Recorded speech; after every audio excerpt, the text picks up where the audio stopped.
Olá! Na aula de hoje, nós vamos utilizar a análise de transitório ou transiente. O comando para essa análise é o tran. Ele leva dois argumentos obrigatórios, que é o tStep e o tStop, e tem mais argumentos opcionais. No caso, seria o tStart, tmax e o UIC. No caso, os dois primeiros, que são obrigatórios, o T-step é o intervalo entre cada ponto da sua simulação, no caso especificamente o intervalo entre os pontos pro comando plot e print. Então vou colocar até aqui T-step, intervalo entre dados para plot e print. O T-stop, como o nome sugere, é o tempo final da sua simulação, até quando ele vai simular. O T-start, caso você não especifique, ele vai ser considerado como zero, mas você pode querer que o momento em que o ngSpice começa a gravar os dados da simulação seja um pouco depois do início, não é? Por exemplo, se você colocou uma simulação em que o momento, por exemplo, de carga de capacitores, né, a curva de carga de capacitores não te interessa, você pode colocar um T-start mais para frente, não é? Para ele só plotar a parte que te interessa, né? Mas lembrando que mesmo você colocando um T-start diferente de zero, a simulação em si vai rodar a partir do zero. O que acontece é que de zero até o T-start ele não vai salvar os dados para você poder exibir depois. O Tmax é parecido com o T-step, só que o Tmax ele é um intervalo entre dados para a simulação. Ele é, na verdade, para a simulação inteira, não especificamente para o plot ou print. Então, se você quer que ele grave mais dados, mais pontos durante a simulação, você coloca um Tmax menor. Ele tem uma regra, caso você não estipule um Tmax, ele tem duas opções.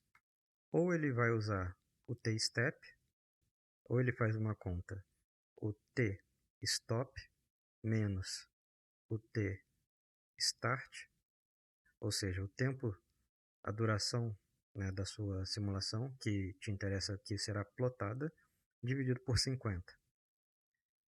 O ngSpice faz a conta, né?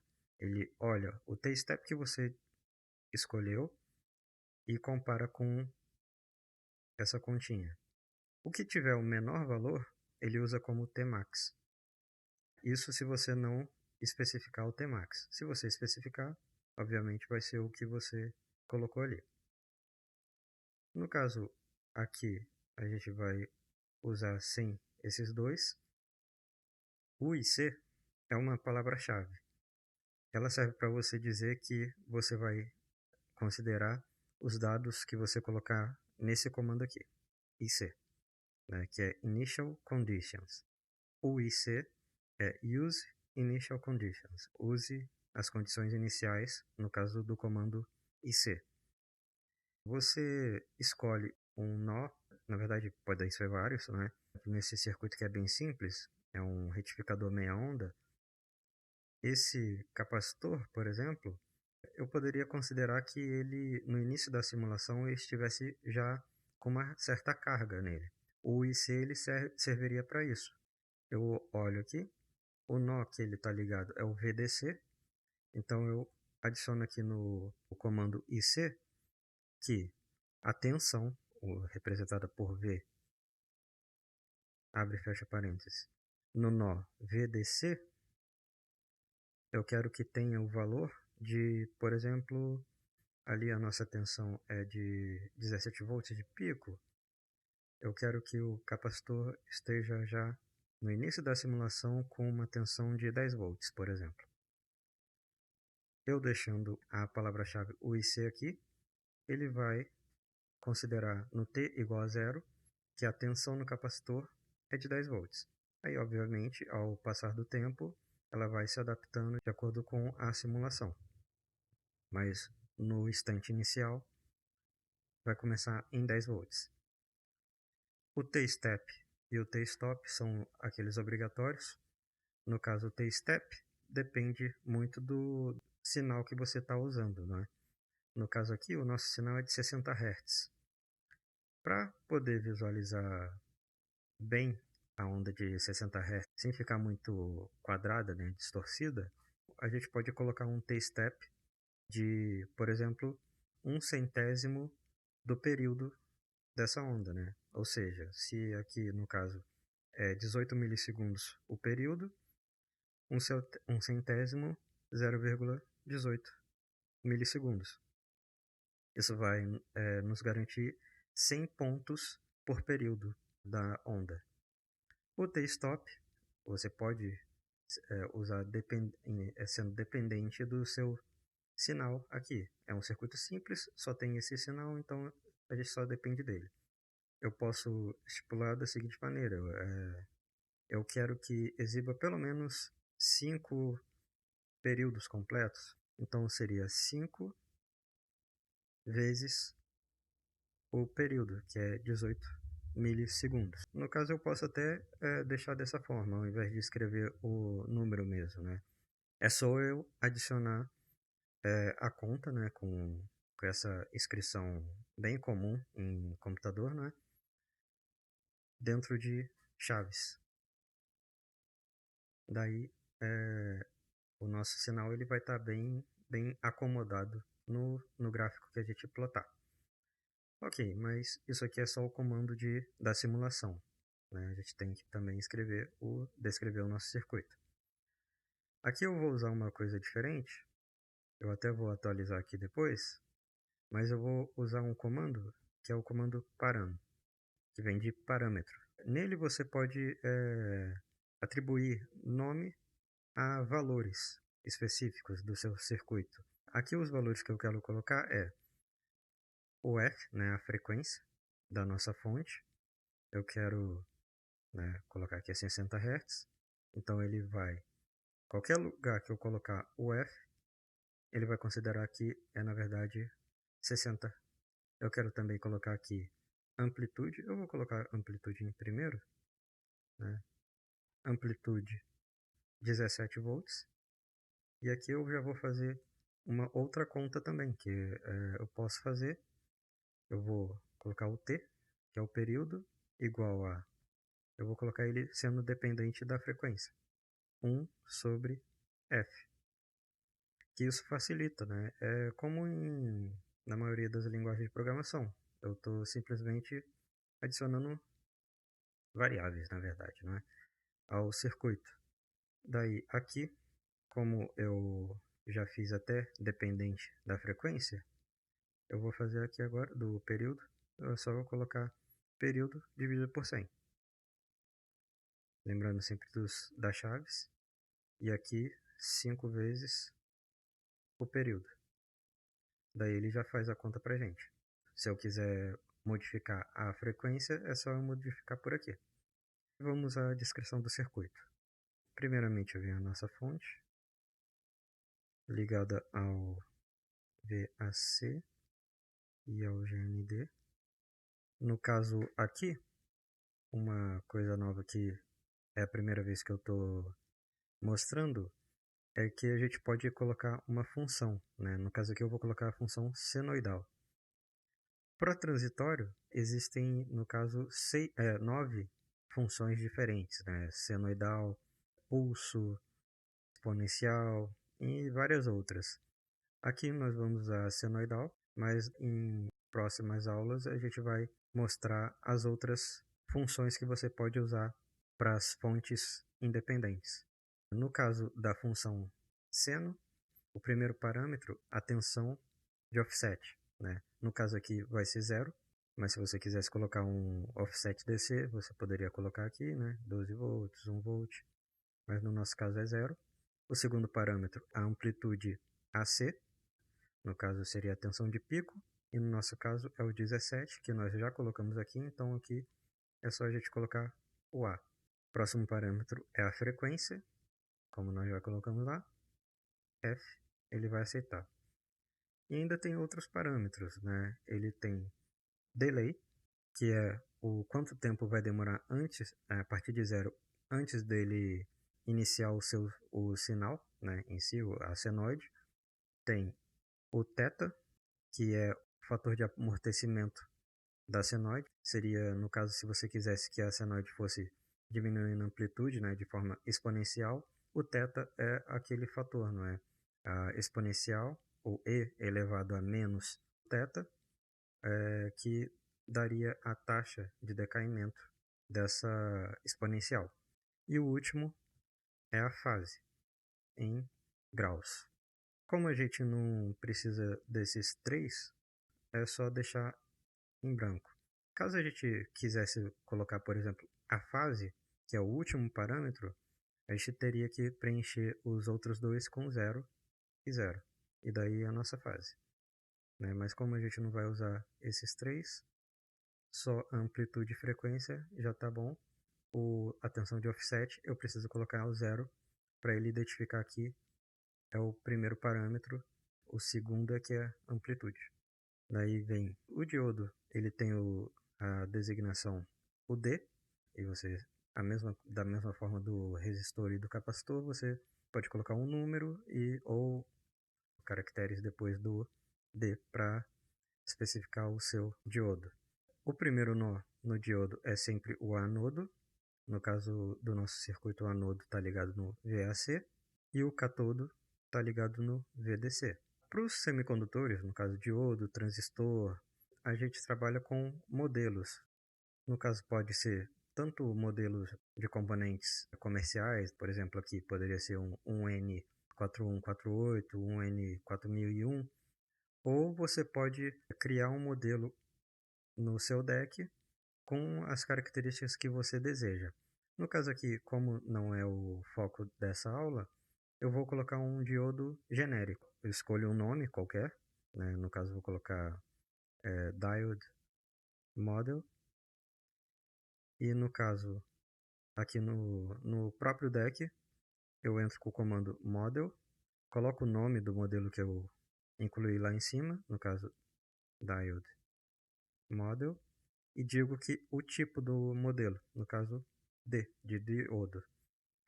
Se você fosse colocar outros parâmetros, por exemplo, resistência série do diodo, tensão de ruptura, essas coisas, você colocaria aqui na frente. Por exemplo, RS, resistência série, né? Poderia ser RS 1 ohm, tensão de ruptura é o VV, né? Poderia colocar 40 volts e assim vai. Existe uma lista grande de parâmetros que você pode modificar. Quando você não coloca nenhum parâmetro, ele considera os valores padrão do ngSpice. Ele não é um diodo ideal, é um diodo com alguns valores pré-estabelecidos pelo ngSpice. Quando a gente for ver uma aula sobre os modelos, aí a gente explica todos eles, pelo menos a maioria, os mais utilizados. Próximo é o C1. Daí está pronto o nosso circuito, não está faltando nada. Então a gente pode salvar e vamos rodá-lo. Source, nenhum erro, run, dá um plot. No caso que nos interessa é o VAC e o VDC. Aí como a gente pode ver, ele está com o valor inicial de 10 volts, né, no VDC, que é o que a gente colocou, condição inicial. tem a diferença, né, da queda de tensão do diodo e descarrega no resistor de 10 de 1K. Retificação meia onda. Aqui agora eu vou tirar o IC e o parâmetro de condição inicial. Aí vamos ver ele iniciando do zero. Uma outra forma de omitir essa primeira parte, né, caso você esteja interessado só né, em regime permanente, né, que seria mais para cá, no caso desse circuito, ele já entra em regime permanente logo depois do primeiro ciclo, né? Meio ciclo ele já está repetitivo. No caso, você poderia ou usar aquele nosso comando do Initial Conditions, o que facilita para a simulação, não é? Que o ngSpice não vai precisar calcular toda a curva, ele já pega em um valor mais próximo, vai estar descarregando só esse pouco tempo e já passa para o próximo. Mas caso você queira fazer isso de outra forma, poderia ser usando o tstart. A gente poderia falar para iniciar só depois do primeiro ciclo. Seria só eu colocar aqui o T.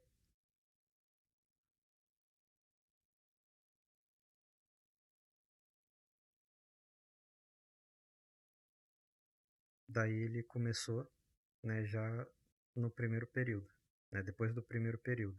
Só pegou essa primeira queda, né, mas você vê que ela está já em regime permanente, né, estão iguais. Só que, lembrando, a diferença, né, uma das diferenças é que, dessa forma, ele está simulando todo aquele período, mas só grava os dados a partir do primeiro, né? No caso aqui, a partir do 18 milissegundos. Já utilizando o UIC, ele vai plotar tudo, só que você já falou onde estava a tensão no capacitor desde o início. Então ele não teria que ter calculado um valor que, por exemplo, fosse um cálculo mais demorado. Se você souber quanto que é aquele valor, ou pelo menos próximo, isso já ajuda a ir mais rápido a simulação. Claro que nesse caso aqui é uma coisa muito simples, não vai ter tanta diferença. Uma malha mais complexa poderia fazer diferença. Agora eu vou modificar um pouco o circuito. Nós vamos passar de retificação meia onda para uma retificação onda completa. Eu coloquei com o Terra, o GND, em 2 pontos, né? A primeira simulação a gente vai colocar com ele aqui e vai ver a tensão entre esses 2 pontos. E na segunda a gente vai colocar aqui e ver a tensão no primeiro. Aqui a gente vai ter que modificar um pouco o circuito. A tensão V-supply, ela continua a mesma. Agora nós vamos ter mais diodos.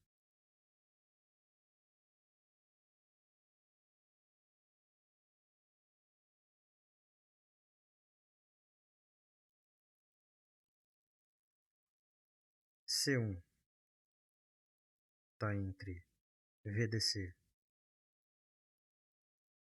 e VDC-Ref. No caso, o VDC-Ref eu coloquei porque é a referência da tensão contínua da saída, não é? E o resistor em paralelo, VDC-Ref. Salvo.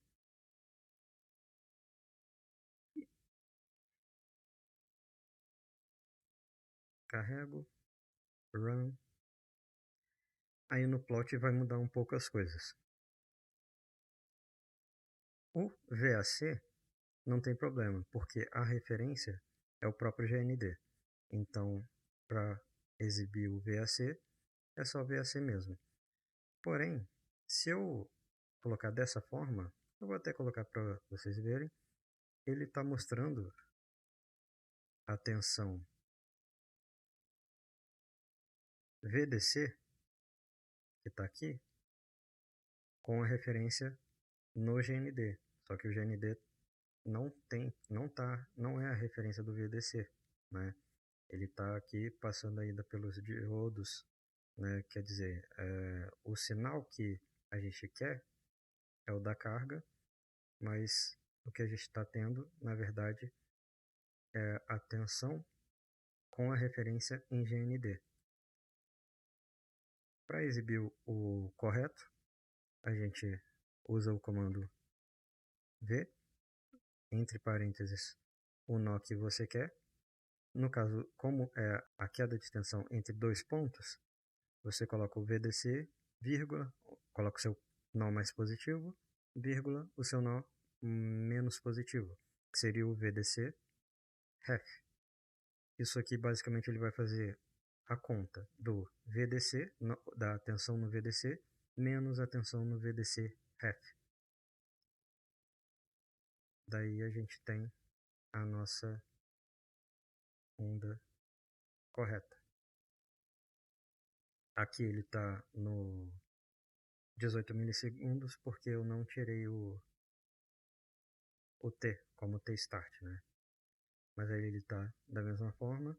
Como é onda completa, a gente tem o ripple duas vezes a frequência do nosso sinal. E aqui pode perceber que está com a queda de tensão maior, né? Que é dos dois diodos que ficam em série na ponte. Agora, se a gente quiser trocar, né? Se a gente quiser usar esse como referência, aqui eu vou mudar. Esse vai ser aqui, eu vou mudar o nome VAC ref. Daí o que vai mudar, no caso, é o GND. O que estava no GND vai passar a ser VAC ref aqui, e o que estava VDC ref vai passar a ser GND.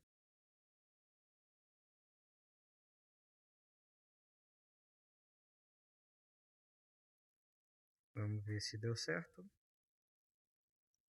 Source, run.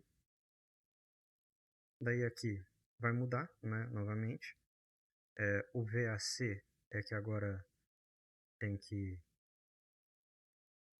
eu tenho que dizer qual é a referência. Aí aqui eu vou fazer de uma forma diferente, lembrando que vale das duas formas, né? A primeira que eu mostrei foi essa, seria VAC, VAC ref, né? O que ele está fazendo é VAC menos VAC ref, ou você pode realmente, literalmente, dizer VAC menos VAC ref, vai dar no mesmo. Assim como você pode fazer essas operações matemáticas com outros nós. E o VDC, no caso, você não precisa especificar o outro nó porque ele é o GND. E aí, nossa exibição continua a mesma coisa. Muito obrigado. Até o próximo vídeo.